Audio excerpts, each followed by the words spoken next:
இந்த ஒரு பொடி செஞ்சு வச்சுட்டீங்கன்னா 5 மினிட்ஸில் லஞ்ச் பாக்ஸ் பேக் பண்ணிடலாம். நல்ல சூடான சாதம் மாத்திரம் வச்சா போதும். புளியோதரை மிக்ஸ் செய்யலாமா?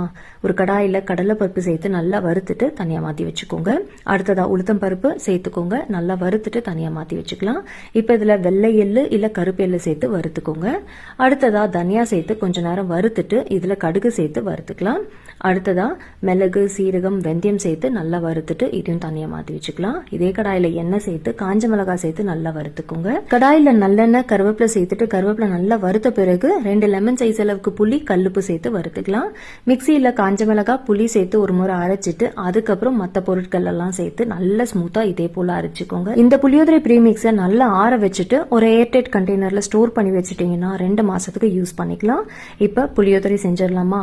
தாளிப்பு ரெடி பண்ணிட்டு நல்ல சூடான ரைஸ்ல தாளிப்பு சேர்த்துட்டு இதுல நம்ம ரெடி பண்ண ப்ரீமிக்ஸையும் சேர்த்துக்கோங்க. எவ்வளவு தேவையோ சேர்த்துட்டு நல்லா கலந்து விட்டுட்டீங்கன்னா புளியோதரை ரெடி. கண்டிப்பா செஞ்சு பாருங்க.